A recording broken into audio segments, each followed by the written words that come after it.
In January 1858, a letter was dispatched from Munich offering a window into 19th century scholarly exchange. Issued by the Königliche Bayerische Hof- und Staatenbibliothek, it thanked a court of directors of the East India Company for a rare set of architectural illustrations, a gift received as the company neared its own dissolution. Over the course of this video we shall examine the letter, its historical significance, and the postal journey that carried it across Europe, revealing a moment of cultural connection between Bavaria and colonial India. Hello, it's Joseph, your postal history curator, and welcome to the channel. Before the unification of Germany in 1871, the region was a patchwork of independent kingdoms, duchies, and free cities, each with its own government, military, and postal system. One of the most prominent of these was the Kingdom of Bavaria. Located in the southeastern part of what is now modern Germany, Bavaria was the second largest German state after Prussia. It had its own monarchy, capital city, which being Munich, and even issued its own postal stamps starting in 1849. In 1858, the ruler of Bavaria was King Maximilian II, whom reigned from 1848 to 1864. He was known as an intellectual monarch with a strong interest in the sciences, philosophy, and the arts. Maximilian II encouraged cultural growth in Bavaria and supported academic reforms. Under his rule, Munich developed into a vibrant centre of scholarship and culture. The letter originates in the Royal and State Bavarian Library in 1858 and was issued under the directorship of Karl Felix Halm, a figure central to our narrative. Born in 1809 in Munich, Halm was a distinguished classicist, educated at the University of Munich, known for his editions of Cicero and Tacitus. By 1853 he had become a director of the Königliche Bayerische Hof- und Staatenbibliothek, an institution housing over 500,000 volumes and 18,000 manuscripts. Among its treasures were the Codex Aureus of St. Emmeran, a 19th century Carolingian gospel book acquired from St. Emmeran's monastery in Regensburg during the secularization of 1803.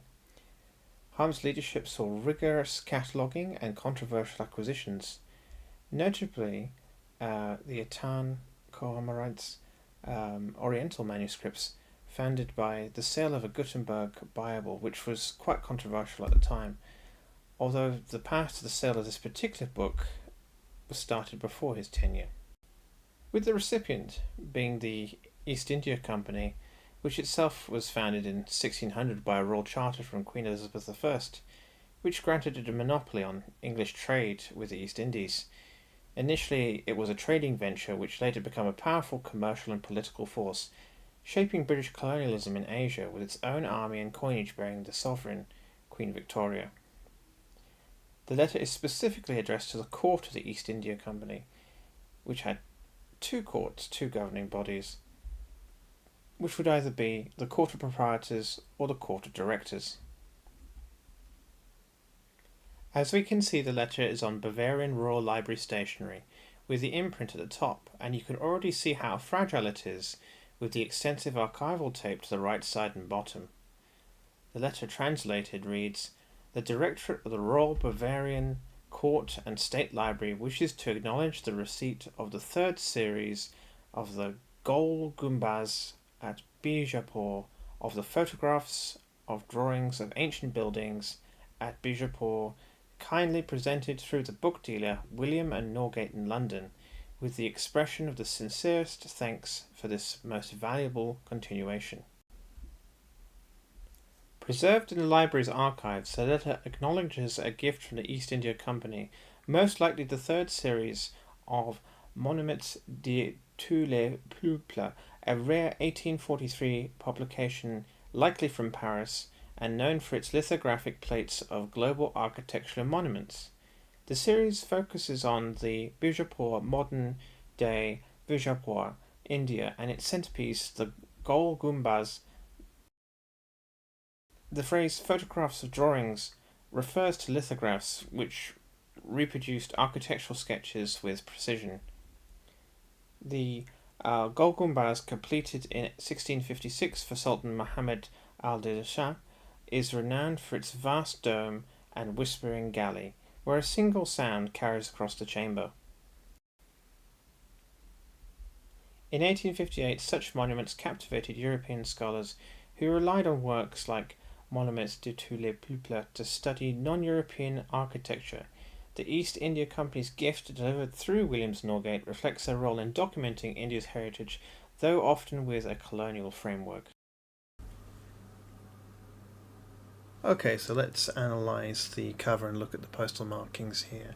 So initially posted here on the 14th of January 1858, as indicated by this Bernstrasse small black CDS, this being above and to the left of a two-line Munich or München 15th of January 1858 hand stamp, which is quite fine.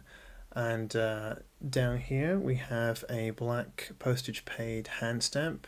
This is done to indicate to other postal authorities that the letter has been paid and to allow it to correct onward transmission. Now note down here we can see the space for 1, 2, 3 Bavarian adhesives that have been taken out at some point by a collector, and we can identify carefully, if I pull this up to the light, maybe you can see that there's a slight residue of the gum remaining there in the impressions. And on the where the stamps, on the edge of the stamps at the bottom here, we can see these black dots. This is for the 3, 1, 2, 3 there, these black dots. Now these are remnants of what's called the open mill wheel cancel, which was a signature of Bavaria. And being that it was sent from München or Munich, there would have been a numeral number in the centre of this mill wheel cancel, which would have been 325. Now, the Kingdom of Bavaria issued its first stamps from the 1st of November 1849, with standard postage rates set at 6 Kreutzer for letters up to 1 Losses, which is equivalent to 1/3 of an ounce, and sent over long distances. This would apply to letters sent over long distances more than 55 miles, and this was due to Austria being part of the Austro-German Postal Union, which was effective from July the 1st, 1850, with uniform distances based on rates applied across member states, including intra-German transit towards France. Now, as this is a 2-letter sheet letter, which would mean it's double weight, which it is, this typically would require double the basic rate, so i.e. 12 Kreutzer in total for overseas mail to London via Calais. So with 3 stamps, that would possibly be a 6 Kreutzer yellow-brown and 2 blue 3 Kreutzers, so 12 Kreutzer in total, and that would fulfill the double weight international letter rate. And it possibly would have looked something like this.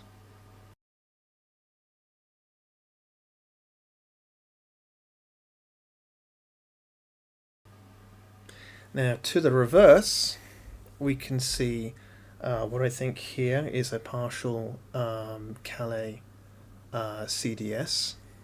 Okay, I'm pointing up there. And as alluded to previously. Okay, and also on the reverse here we can see, not forgetting, might be a bit difficult on the camera, a partial seal which has been broken when the letter has been opened of the Royal Bavarian Library in the middle.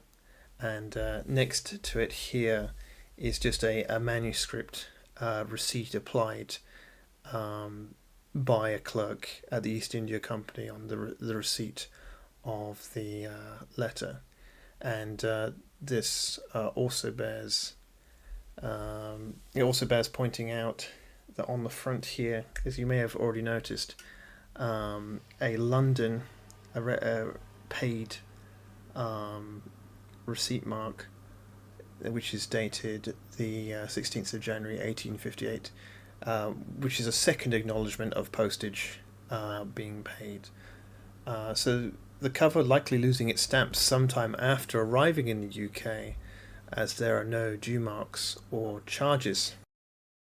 Interestingly, the letter reached one of the 2 courts of the East India Company in the final months of the company's existence, as following the Indian Rebellion of 1857, the British Parliament passed the Government of India Act 1858, which dissolved the company's rule and transferred control of India to the British Crown, effective from November the 1st, 1858. So the gift of the Monuments de tous les peuples was among the company's last acts of scholarly patronage, reflecting both its cultural ambition and the complexities of its colonial legacy. Thank you for watching. Please like, comment and subscribe for more postal history videos.